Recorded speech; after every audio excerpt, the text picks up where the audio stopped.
welcome you to our webinar tonight. So happy you could join us.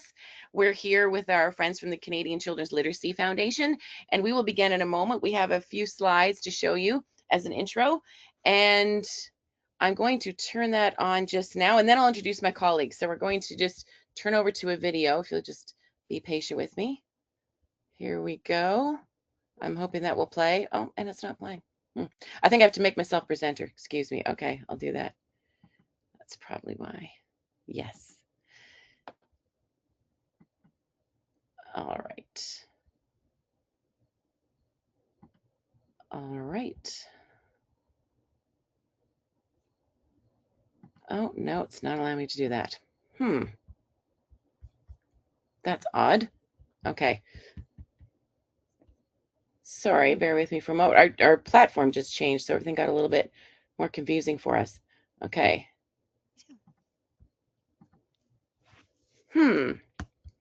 So Suzanne, it's not allowing me to open it up, interestingly enough. Do you have it open on your computer? I don't have it open on my computer, but I can open it. That would be great. And while you're doing that, I will do a little intro for everybody. How's that?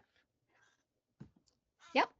Okay, so I'm here tonight. My name is Robin McMillan, and I am the Innovator of Projects, Programs, and Partnerships of the Canadian Child Care Federation. And we're so happy you could be with us here tonight. And I'm joined with my colleague, Suzanne Schlechte, also with the Canadian Child Care Federation.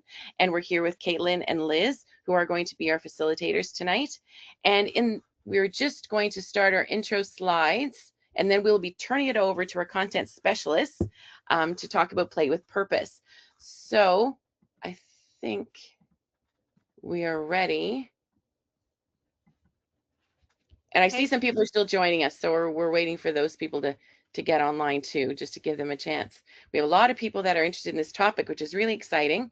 And I might add too that I know lots of people are concerned about certificates. So just as a reminder, you will get an auto-generated certificate once you've watched the whole live webinar, but it will come within the next 2 days after the webinar. So it won't come tonight, and probably end of day tomorrow or the next day. So give it a little bit. And also we'd like to remind you to be sure to check your junk and spam folders because often they get stuck in there sometimes. For some people, I mean, that's a bit of an issue. All right. Okay, do you want to make me presenter and I'll see if I can play? I will do that. There we go. Yes.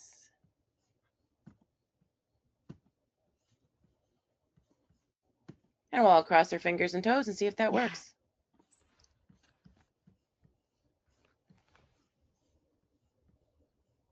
It must be because you're in British Columbia and I'm in Ottawa. That's why. That's got to be it, Robin. I'm It's gotta sure go it far.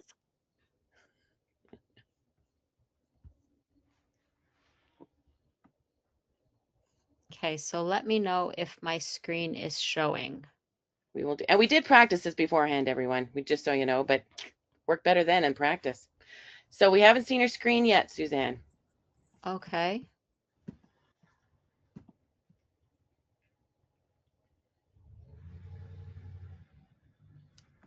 Okay, it's not letting me share, Robin. Okay, you know what we'll do? We're going to go ahead with the presentation and we'll do our slides at the end. Okay, Suzanne, we'll figure out a way to. Absolutely, and I can still do the land acknowledgement. And why don't we do that right now? Why don't we start with that, and then I'll turn it over to our amazing facilitators. So why don't we start with the land acknowledgement from the Canadian Child Care Federation, if you don't mind, Suzanne?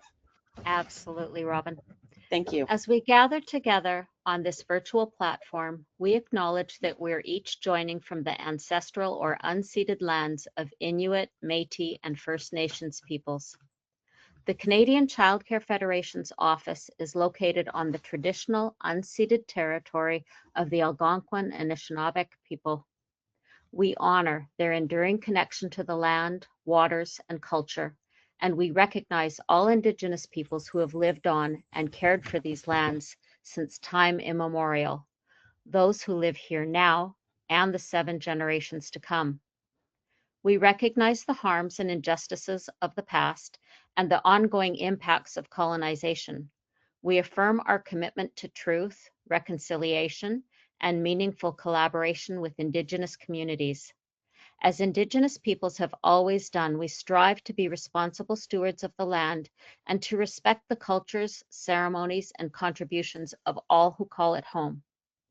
We invite you to take a moment of reflection, and if you feel comfortable, to share the name of the Indigenous lands you're joining from in the Q&A or chat box.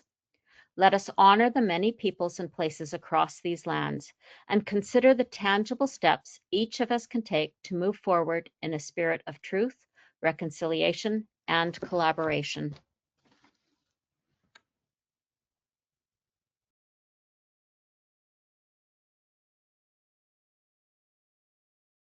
Sorry, I didn't mute myself. Thank you very much, Suzanne. And so what I'm going to do now is I'm going to share, I'm going to give permissions for the facilitators to share their screen.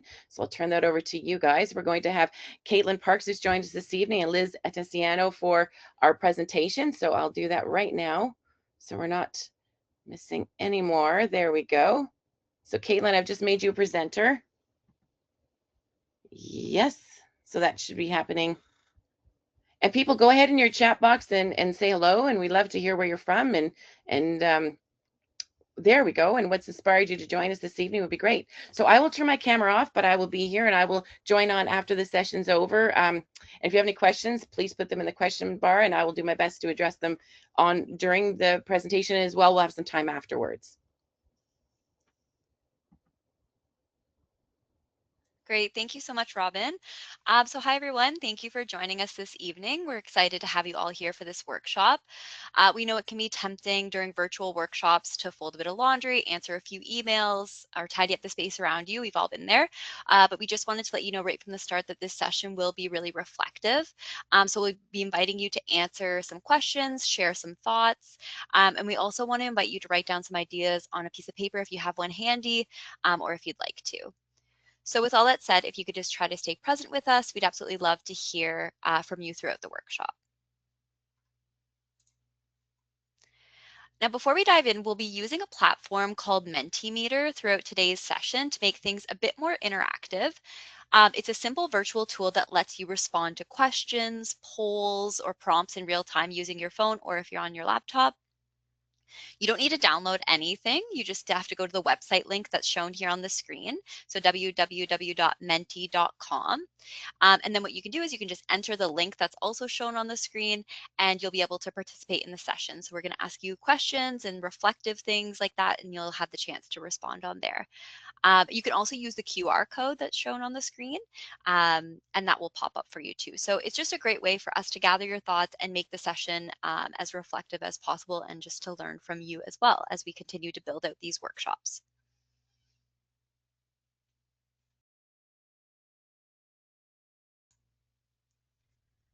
So today we're going to be talking about how you can guide children's play to help build young children's language and literacy skills.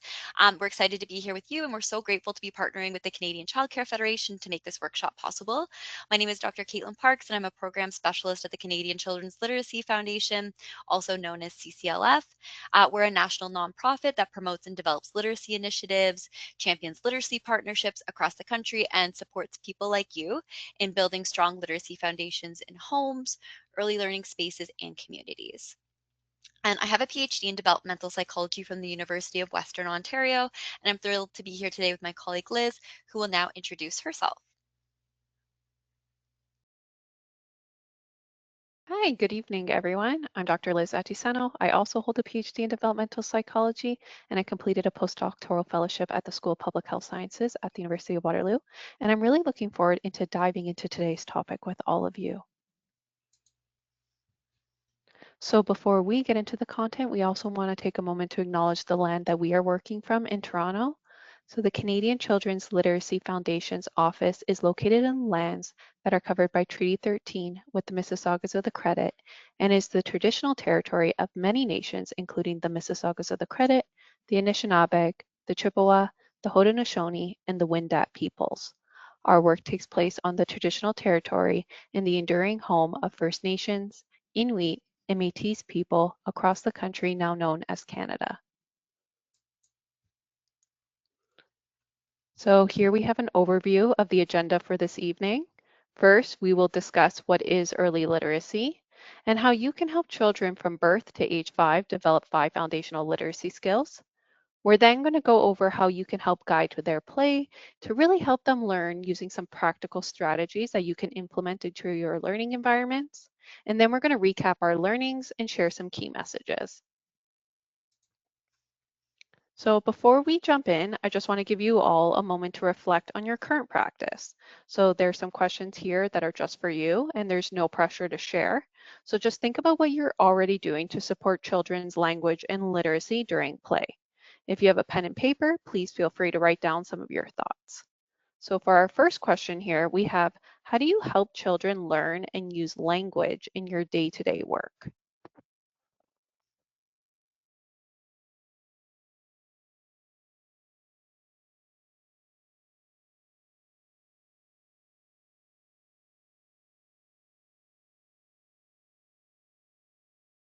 For our second question, what are some playful ways you currently introduce sounds and letters into your daily routine?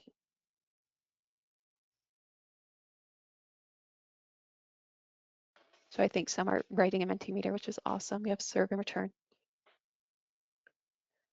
Music, broadcasting, writing thoughts, exactly. And for the next one, when children are playing with toys, how do you talk about them? Are you naming objects? Are you asking questions? Are you describing what's happening? All of these are great. In the chat, we have music, lots of things, singing, asking questions, reading, music. Perfect. Descriptive language, love that. Repeat after me, excellent. Writing what they draw, pointing out different objects and naming them, describing toys. This is excellent, everyone. So I really want you all to keep these reflections in mind as we go on. We're going to revisit these questions again at the end of the session this evening and just see what has changed based on the information that Caitlin and I have shared with you all. Reading books, perfect. Thanks, everyone. So now we're going to discuss literacy and how it's represented in those early years.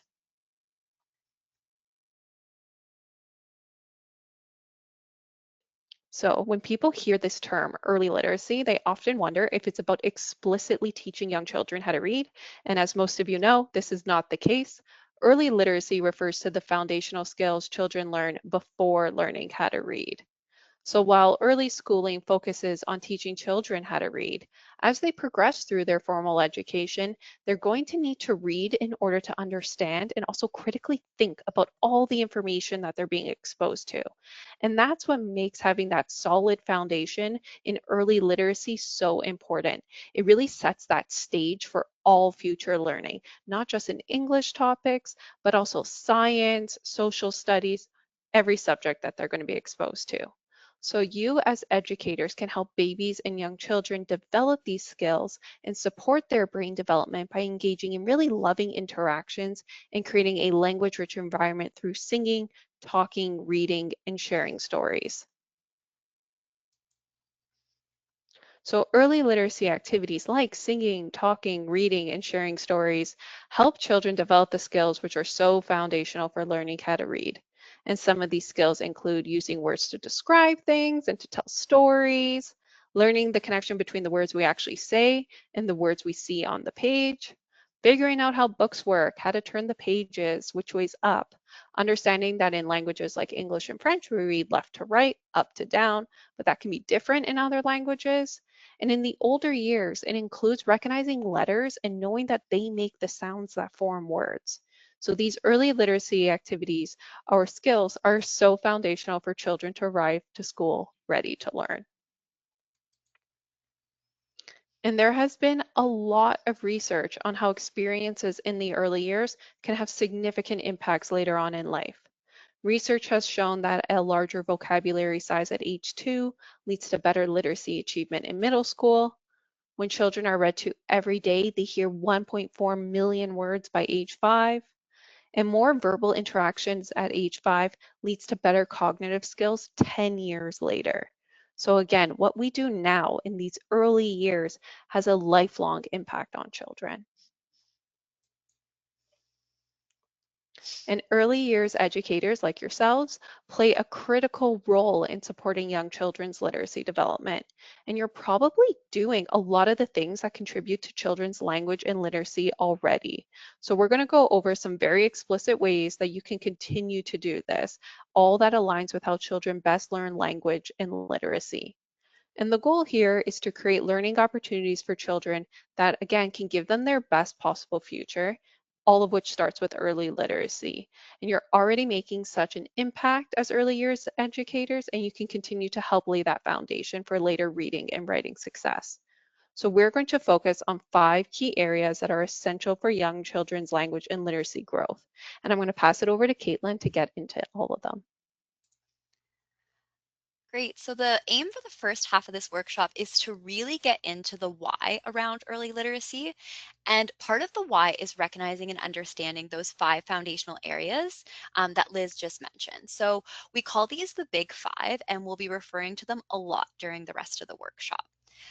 So the big 5 areas that are essential for successful reading and writing in the early years are talking and communicating, understanding, knowing how print works or print concepts, sounds and letters, and exploring early writing.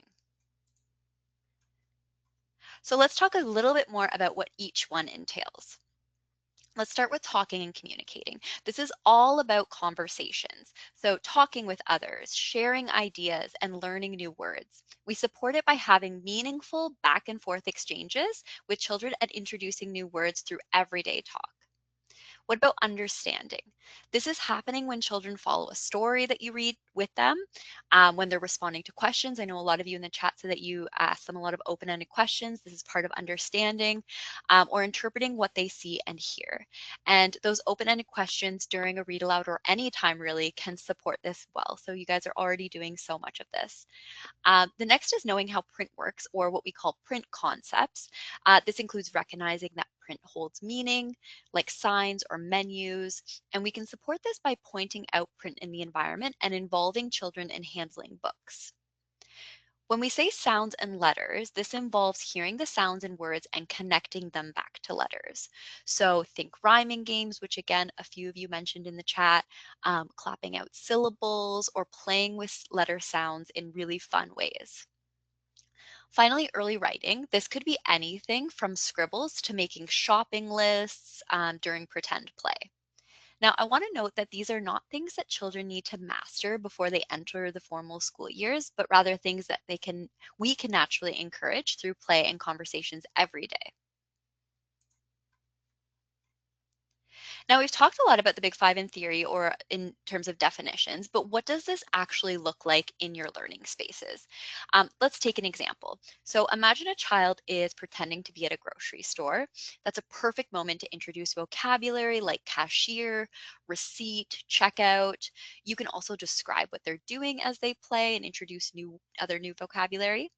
For understanding, maybe the child is following a recipe in a pretend kitchen, or during a read aloud, you might ask, "What do you think will happen next?" This encourages them to engage deeply with the story.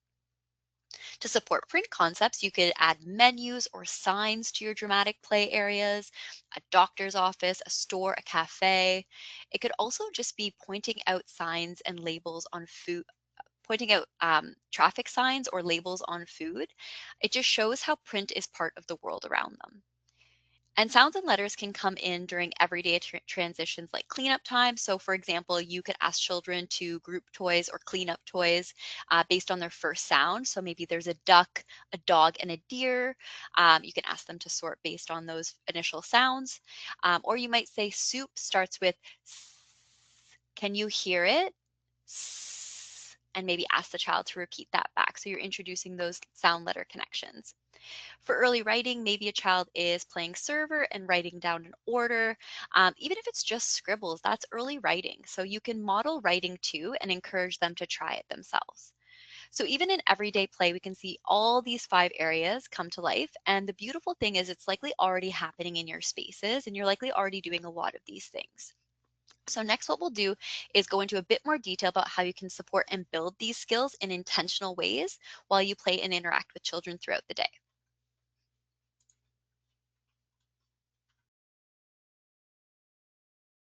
So I want you all to think about the day-to-day activities in your learning environments. Things like gathering time, snack time, transitions, or even diaper changes. These moments may seem routine, but they're actually full of potential for building children's language and literacy skills. So what I'd like to do this evening is to highlight a few strategies that can help you build the Big Five. These strategies aren't about adding more to your plate, they're about making the most of what you're already doing. So together we'll explore how small tweaks, like the words we use or the questions we ask, can make a big impact on children's language and literacy growth. So playtime in your learning environments isn't just a chance for children to play while you take a step back. As educators, you're already doing so much more. You're observing, you're listening, and you're thinking critically about how to support each child's learning development. You're paying attention to what interests them, how they engage with others, and what skills they're practicing or still developing. And during these moments, you're identifying opportunities to build on their language and literacy skills in really meaningful ways. Playtime is also when you notice who might need more support, whether it's providing support for a child who's hesitant to participate, or maybe even creating opportunities for a quieter child to express themselves. So when you're planning and guiding play on purpose, you're helping children grow in all five key parts of language and reading. Now let's take a closer look at how play supports children's development in different areas. Through play, children engage in communication and storytelling, all of which helps expand their vocabulary and understanding on how language works in various situations. Play also gives children a chance to explore concepts like counting, measurement, and prediction, all of which deepens their understanding of basic math and science ideas. Play teaches children how to communicate, cooperate, take turns, helping them build really important social skills and connect with their peers. And play provides an opportunity for children to recognize and express different emotions. So today, our focus is on how to turn everyday moments into rich opportunities to build children's language and literacy skills through play. So in the workshop, we're going to explore two powerful ways to do this. First, we're going to look at how to use play for routines and interaction to build children's awareness of sounds and early sound letter connections, that skill which is essential for learning how to read eventually once they enter formal education. And then we're going to explore on how to support children in using fuller sentences during play by using a strategy called Toy Talk. So now I'm going to pass it over to Caitlin, who's going to unpack that first one.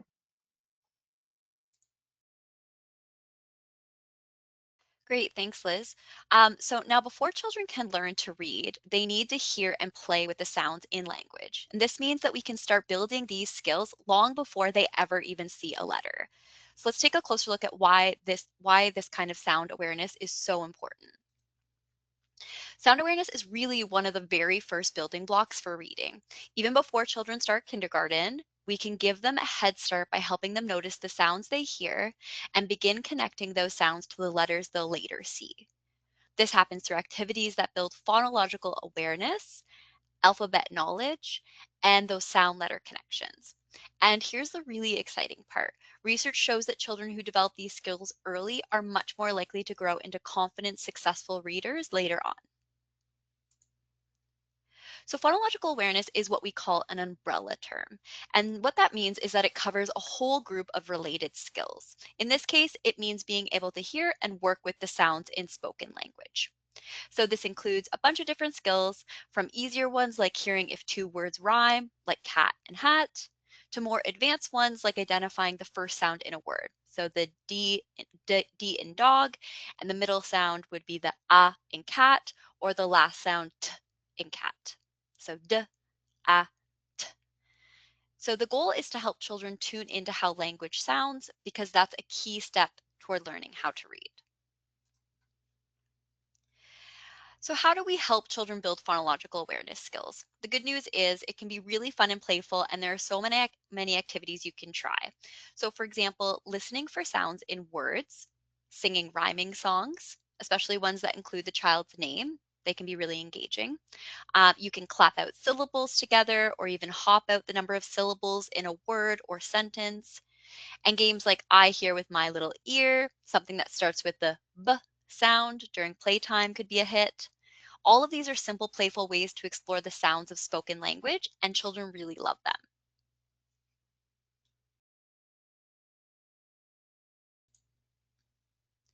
Now, before children can start matching letters to sounds, they first need to be able to hear those sounds clearly. That's that foundation piece. So when we talk about alphabet knowledge, we're really just talking about helping children understand that letters represent sounds in a systematic way. And we can make this learning really playful too. So for example, we can use letter toys, wooden blocks, or puzzles that make it really hands-on. Even just labeling their artwork or cubbies with their names and pointing out the letters. Another great strategy is pairing letters with pictures. So you could have a Z for zipper or an O for octopus, like shown here on the slide. This makes things stick in a really meaningful way for children. And most children don't fully learn the relationship between sounds and letters until kindergarten, but we can gently introduce the idea early on. So using their names is one of the most powerful ways, like I mentioned before. For example, saying your name is Sam and S says S. Can you say S? All these small examples can help children build toward understanding the alphabet in a way that feels natural and fun. Now, in this next section, I'm going to ask you a few questions to get you thinking of your current practices. So to do this, we'll be using a platform called Mentimeter. For those who missed it at the start of the webinar, Mentimeter allows you to engage and respond to questions in real time. You don't need to download anything. Simply go to the website that's shown up here on the screen, enter the code, and you'll be able to participate. And you may have noticed throughout the webinar, the website and the code are shown above. So if you miss it this time, don't worry, you can still get on and participate. You can also use the barcode that's shown on the screen and just scan that, and it'll take you right to the presentation, and you can answer the questions on there either on your phone or on your laptop. So I'll just give everyone a minute to get set up and ready to go.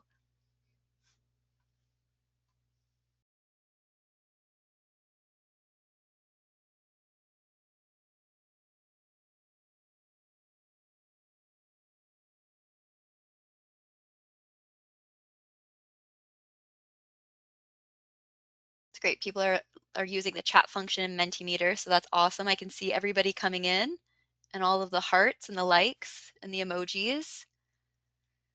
Yep, we can definitely share the presentation notes after. So don't worry about taking notes or anything like that. We'll make sure that you get access to the resources. Okay, so what we're going to do, it looks like there's quite a few people who have joined now. So we're going to take a minute to reflect on what you're already doing in this area of the Big Five, these sound letter links, these sound letter connections that we're talking about. And a lot of you mentioned it at the beginning when Liz asked you to think about your current practice. So my guess is you're probably already supporting these skills more than you even realize, or in just a lot of different ways. So if you've had a chance to join Mentimeter, you can feel free to type out your thoughts there. If not, no problem. You can jot down your ideas on paper or even just think about them quietly if you'd prefer. So the first question is that we want you to reflect on is, how do you currently support children's sound awareness?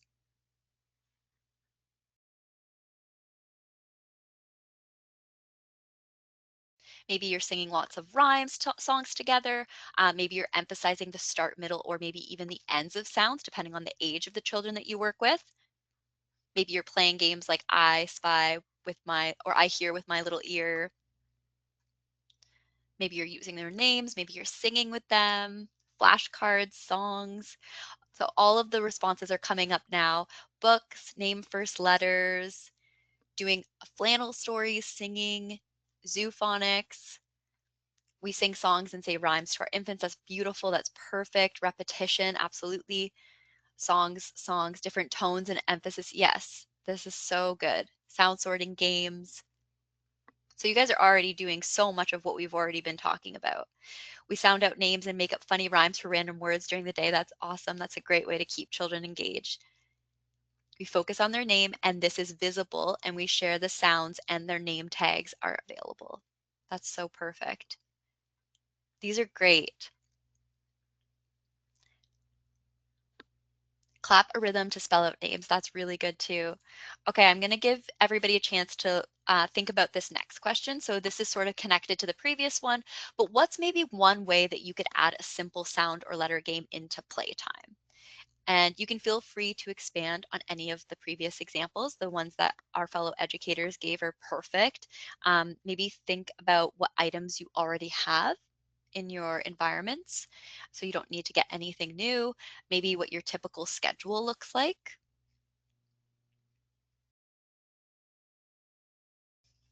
Alphabet treasure hunt. Oh, I love that. That's so good.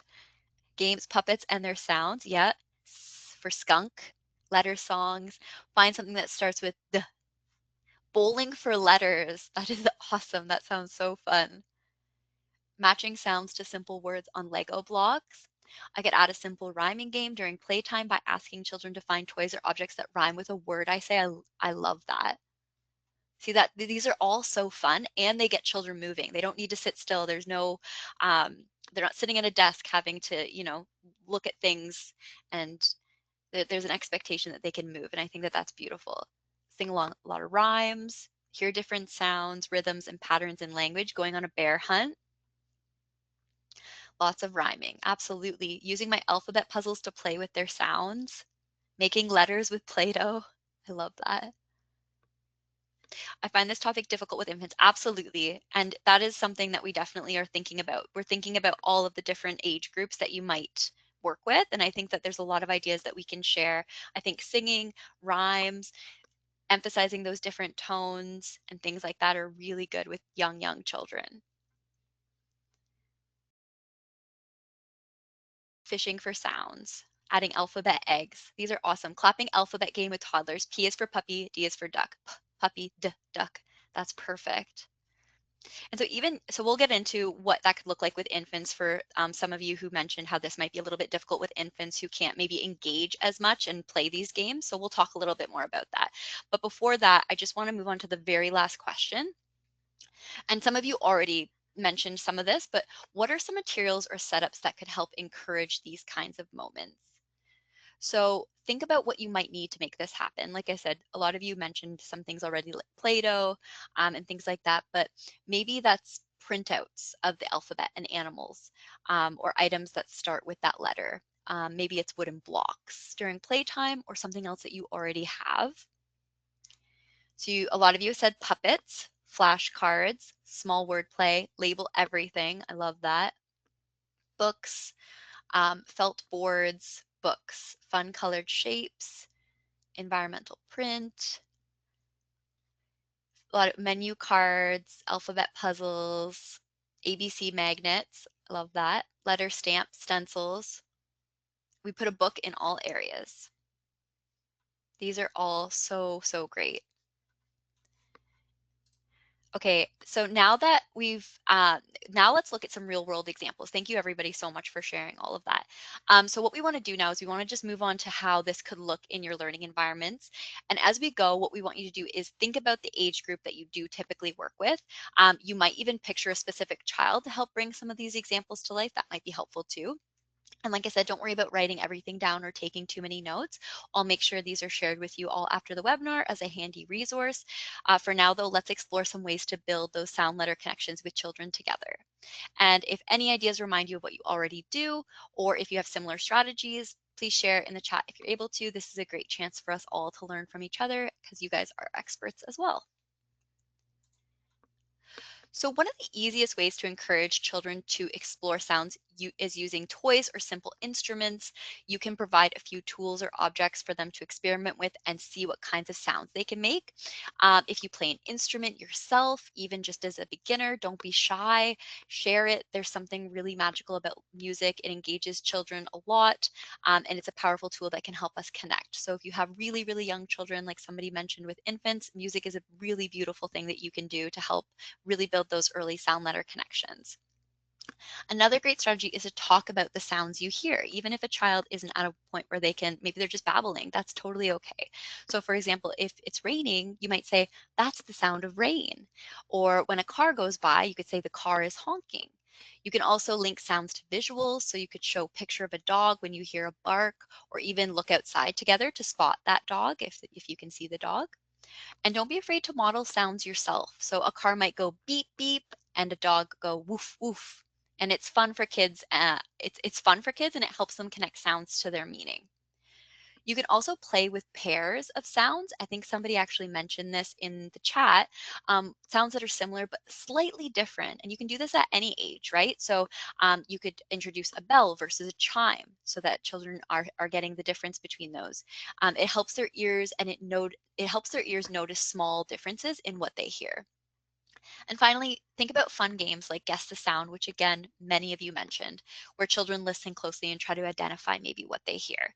Activities like this aren't only fun, they're really powerful ways to strengthen listening skills and help children make connections between sounds and the world around them. You can use songs and rhymes that kids already know. So Twinkle Twinkle or Old MacDonald. These are great because they naturally highlight different sounds and kids start tuning into sounds in words without even realizing it. You can also bring in toys or letter cards during play to introduce the sounds letters make. So start with simple common ones like for mom and d for dog, because these are easier for children to recognize and connect with everyday words when they're younger and they're first being introduced to these sound letter connections. Finally, you can choose an alphabet song that introduces both the letter name and its sound. For example, O is for octopus, oh, oh. Books can also be a lot of fun here. So things like Chicka Chicka Boom Boom is a really great book because they let you talk about the letters in playful, engaging ways. And these are just some ways. There's so many other ways, but these are just some of the ones that we've come up with, hopefully to help get you thinking. So now that we've explored some examples of how you can play with sounds and letters in your environments, we'd like to introduce a short scenario for you to reflect on. Again, if you've been able to join Mentimeter, you can share your responses there. If not, feel free to jot those ideas down or simply think quietly. So your reflections might connect to the examples that we shared, or they might expand on them in new ways. Both are great. So let's unpack this scenario here. You're an early years educator working with a child named Sam. Sam is new to your school, home, center, and is currently an infant. Over the next few years, Sam will of course grow into a toddler and then into a pre-K learner in your program. Your task is to think about some concrete ways you would support Sam in building sound and letter connections as he grows. And if you work with a team where different educators support different age groups, one useful strategy you could try is to bring these scenarios into your group meetings or huddles if you do have those. And you can talk about how to support sound and letter connections at each stage of development. And remember, you can do this with any area of the big 5 of literacy, not just sounds and letters. So you could pick early writing, you could pick print concepts, you could do a different area of the big 5 each week, whatever you want. But this way, what could happen is your team builds a fuller picture of how literacy develops across the ages and how everyone can contribute to that journey together.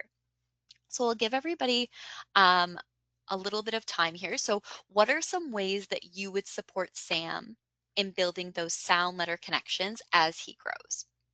If you primarily work with toddlers, feel free to just think of some ideas for that age group. And we'll give everyone a few minutes now to reflect on the scenario and add your thoughts before moving on. Again, feel free to type out your thoughts in Mentimeter if you're able to join, or think about them quietly. So someone saying role model the sounds, that's great. Be a role model, absolutely. Have his name and picture on his cubby. Use flashcards. Foam letters in the water table. You found S. I love that idea. Focus on the beginning letters. B for ball, B, B. B says B. I love that. Start with short, simple words and sentences and expand. Use sensory-rich activities like singing alphabet songs, reading aloud with exaggerated enunciation. Absolutely, that is so good. And playing with textured letter toys to introduce the concepts of sounds and symbols. That's beautiful. Talking the infant through daily activities, and yeah, just simply talking to a child even before they can communicate back to you in like with babbles and things like that is so great. That they're still being introduced to all these different words, vocabulary, everything like that. Picture books, alphabet sounds, flashcards, pointing out images and imitate the sound of the image for them to get them familiarized. Absolutely. Making sounds, repeat after him, picture name tag.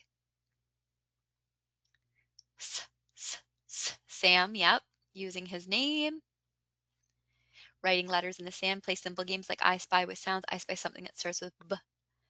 Read rhyming books and sing songs with repetitive phrases. Absolutely. Infant sign language while saying for example, more. Yep, more. I love all of these. They're so great. Okay, for time's sake, we do have to move on, but these are so great. Thank you all so much for participating and sharing. I feel like there's so much that we can all learn from each other with you all sharing these. This is incredible. Okay, so feel free to keep sharing your ideas if you can in the chat. We're going to keep reading them and learning from them. So thank you so much. This way other educators can maybe jot down some ideas too and try them in their centers or their homes. But next, what I'm going to do is I'm just going to pass things over to Liz, who will guide us through the second part of today's webinar, which is exploring how we can build children's language and literacy skills simply by talking about what they're playing with. Thanks, Caitlin, and thank you everyone again for sharing all your great ideas. It was so fun to read them all. So now we're going to focus on a strategy that can get you talking a bit more during children's play. So now that children are tuning into sounds, we want to support them by putting those sounds into full words and sentences.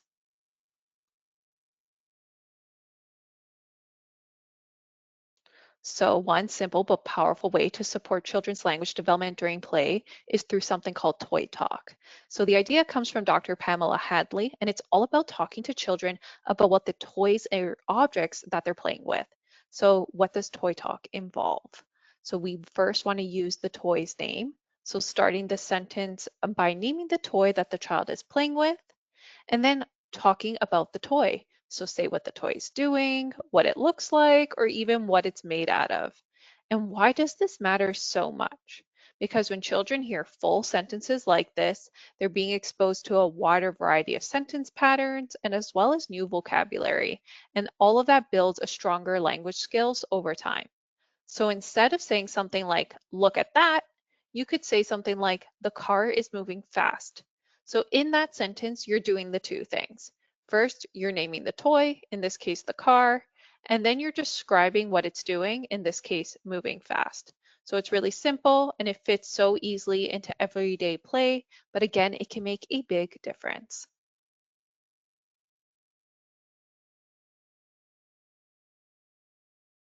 So how does this actually work in practice? Again, that idea is to build on what the child's already doing and make really small intentional shifts about the way we talk during play. So let's look at those two simple but powerful ways to do this. Again, first, we want to use the name of the toy, not just the pronoun. So instead of saying something like, he is swimming, try, the dinosaur is swimming in the water. And second, again, talk about what that toy is doing. So instead of saying something like, I am pushing the truck, shift that focus right to the toy itself. So the truck is rolling over the hill. And also when adults use phrases like that's a or it's a, children may not learn how to clearly separate and understand those words. And over time, they can blend together for those young years and make it harder to learn how sentences work. Again, these may seem like small changes, but they really can make a big difference. And you're helping children hear full sentences with clear subjects, in this case, the toys. And what's really powerful about Toy Talk is that it doesn't have to be limited to traditional playtime. You can use these strategies throughout your everyday routines, even in moments that might not seem like obvious learning opportunities. And that's what's really important here. So think about those times again, like snack time, diaper changes, or when you're getting dressed to go outside. You can use Toy Talk during all of this. So here's a few examples of what that actually might look like. So during mealtime, you can describe how food tastes, how it looks or feels. For example, your rice is sticky, or that cereal looks yummy. During wash-up time, you could talk about the water, the soap, and even the actions during hand washing. You might say something like, the soap is bubbly, or your hands are getting clean and shiny. During cooking, whether that's actually you in the real kitchen preparing some food or pretending in the play area with the children, you can talk about what's happening. So the spoon is mixing the pancake batter, or you're chopping the carrots, nice and thin, as well as getting dressed. You can talk about the clothing as you help the children get ready to go outside. So for instance, you can say your red jacket has a big zipper, or let's put on your boots so your feet stay dry. All this is toy talk, and it's exposing them to a ton of different vocabulary. And again, you're using those full, clear sentences.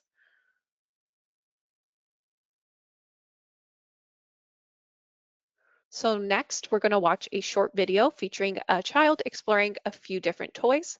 So before we dive in, I just want to quickly set that scene for you. In this video, you're going to see an adult interacting with a young child. There's several different toys and objects in the space, but I just want to highlight a few specific ones that the child engages with the most. In this case, a red ball, a blue ball, a wooden spatula, and a wooden spoon. And as you watch, please pay attention to how the child uses or interacts with these objects. And afterwards, we're going to use those toys as a starting point for questions and discussion. So now let's go on and watch the video.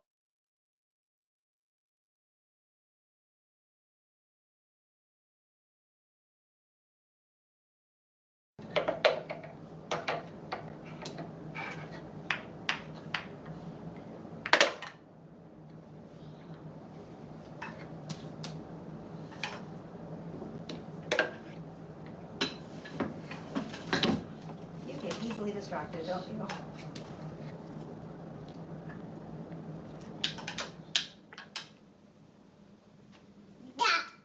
Yeah.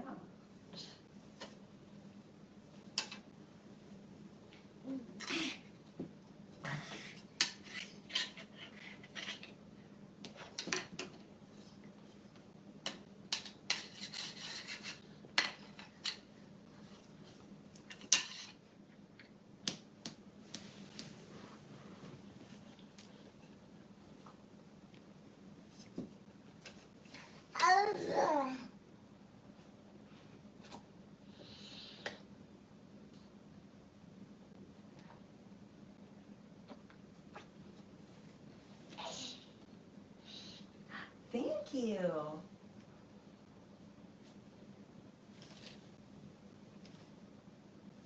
Thank you, Olivia.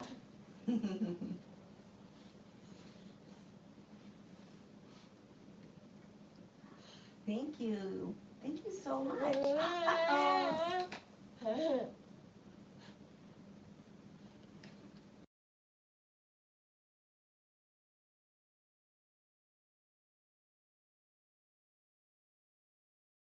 Muted myself and I forgot to unmute. So now it's time to reflect together. So this is a really important part of the session. So please put your thoughts into the chat or into Mentimeter, please, if you're able to join. So our first question that we have is, what did you like about what the adult was doing? So what strengths did you notice in that interaction? So she took a step back and let the child listen to the sounds the items made. She was observing, she was being present, she was at the level of the child.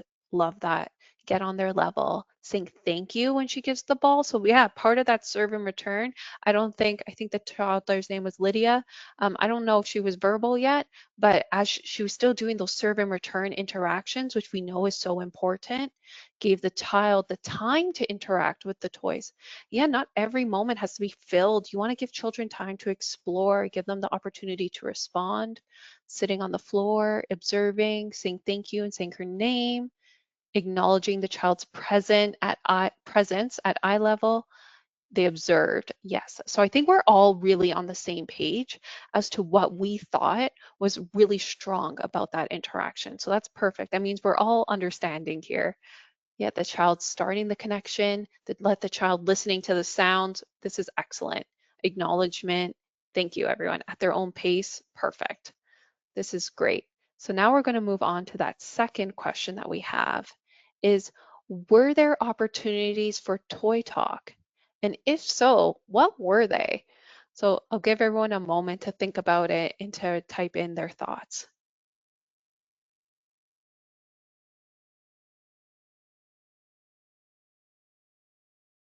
Pauses from the adults. Add to the thank you. So thank you for the red ball. Yeah, a lot of Yes, the spoons, the red ball, when the child was picking up the other objects and moving. So yeah, there was a lot of opportunities for her to potentially say more. So while we loved that she took the time for the child to do her thing, there was still opportunities to talk about the toys, right? She could have said the red ball, you have a red ball. Could have been more description. I see you're playing with a small blue ball. Maybe even explaining her observations. So yeah, oh, Olivia, not Lydia, uh, asking what item Olivia was holding or even describing the item.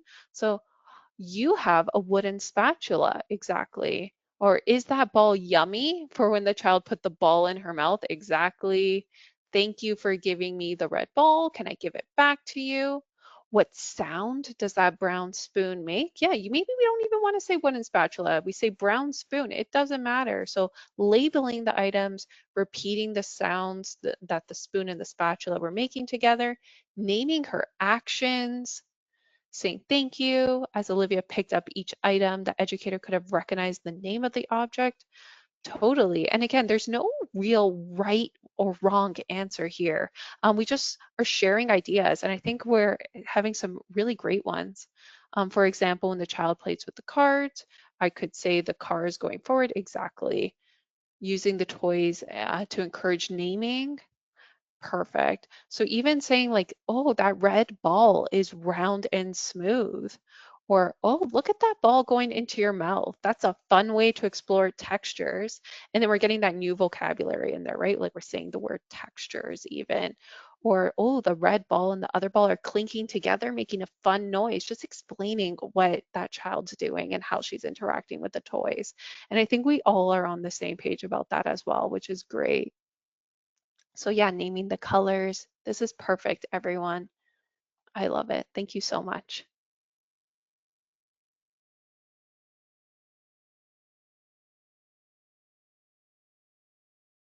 Yeah. So yeah, I think we can move on maybe. Yeah, perfect. So as we're wrapping up today's workshop, I just want to leave you with some key messages. First and foremost, we know that early literacy experiences are essential. These early moments of engagement with books and language all lay that foundation for lifelong learning and success. So these skills that children develop in their early years have a profound impact on their future academic and personal achievements. Second, there's a wealth of research out there that tells us exactly how we can best teach children how to read. So we know what works and we have evidence-based strategies that we can implement into our learning environments to support every child's literacy journey. And third, play is one of the richest opportunities for building foundational literacy skills. So you can guide their play and really help children learn. And finally, building sounds and letter awareness and using strategies like Toy Talk are simple, powerful ways to build these skills. And these strategies don't necessarily require extra materials or special activities. They can be woven into your existing routines to spark meaningful conversations that boost language and comprehension skills in engaging, fun, child-led ways.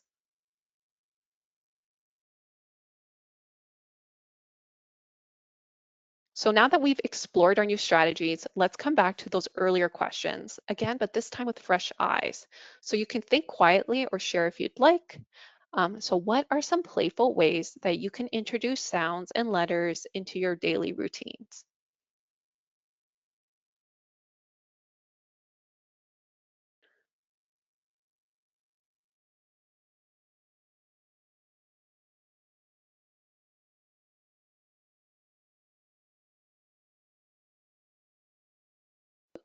Singing the names of the sounds of the letters. Perfect. Tomorrow's a blue day. Talk about the items that are blue. Perfect.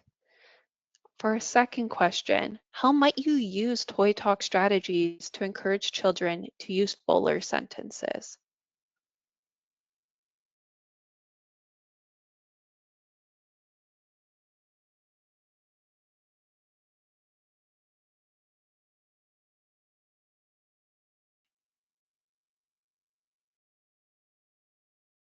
And for our third one is, what is one small change that you can try to build stronger language and early literacy skills in your environment?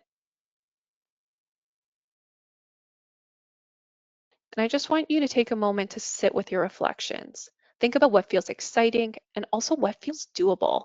Even small changes in how we talk with children can have a really big impact on their language and literacy growth.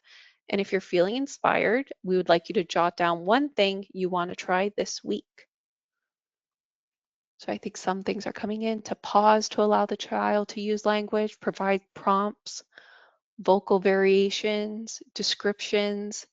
Yeah, and I want you all to also see what everyone here is saying, whether they're sharing in this chat, the platform, the GoToWebinar question box, on Mentimeter, wherever. Everyone's providing some really great examples. So even if you're being inspired by your peers, that's excellent. You're experts too in your learning environments.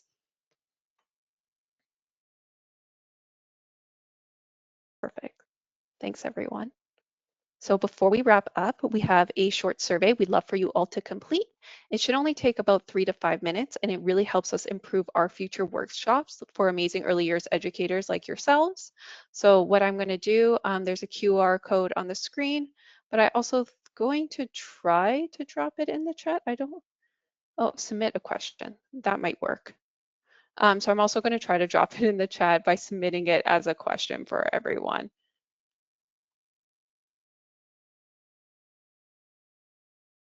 Perfect. And that should work potentially. Oh, Caitlin dropped it in as well. Excellent. And we'd also love to stay connected with you all. So you could follow CCLF on social media for news, updates, and information on our training and workshops. So all our handles are listed here. So thank you so much again, everyone, for being here this evening and for the incredible work that you do every day to support children's language and literacy development. Your dedication truly makes a lasting difference in the lives of young learners, and we're so grateful to be part of this journey with you all. Thank you so much. That was amazing. It was just so much information, but delivered in such a way that is inspiring and gets us all interested in what we can do to help our children and the families that we work with each and every day. So Suzanne, I'm going to turn it over to you. We're going to try and do our slides that we meant to do at the beginning, but do them at the end this time. And if you have questions, you can keep putting them in the question box. And oh, I see someone's asking with certificates. Yes, there'll be a certificate, but it will be sent out by the end of this week. And make sure you look in your spam and your junk folder, because that comes out automatically, and it's written out to the name that you registered with. So Suzanne, I'm going to try and change. Oh, you're on mute, Suzanne. I have to unmute you. Also, if you want to make sure that your certificate comes to your inbox and doesn't go to your spam or junk folder, if you could go and add customer care at gotowebinar.com to your contact list, that's going to get you your certificate to show up in your inbox. So it's Right. customer care at gotowebinar.com. Perfect. All right. Thank you, Caitlin and Liz. And are you ready to share your screen? Is that working for you, I'm Suzanne? going to do my best here. Fingers crossed it'll work now. Okay, I'm clicking share, clicking window. We appreciate your patience. It's And just a few minutes. It's just a few extra slides of some things we want to inform you about. And we will also, in the follow-up email with your certificate, you'll also see a link just to a general overall survey about the webinar and the topic and that kind of thing. So if you have a few moments to answer that one as well, we'd really appreciate that. okay, are you seeing my screen now? Nope.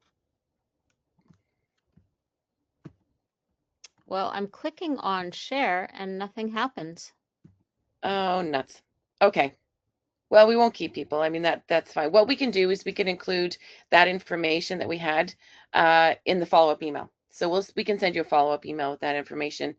And figure out what the technology is, that because what happened is that they changed all the platform on us within the last week. So we're just quickly trying to catch up and learn. So I appreciate your patience and sorry about that. But I'm happy to see that everyone was able to join and participate, and the Mentimeter worked really well. So thanks you guys for doing that, because that really helps engagement. And we're really happy to have so many people join us this evening. So we're hoping you can join us for our next webinar as well. And there'll be information about that in the follow-up emails to come. And I guess that's it for tonight. Well, thanks so much for giving us part of sharing your evening with us. And we hope that she'll have this information to take on to your practice tomorrow. So have a good evening, everyone.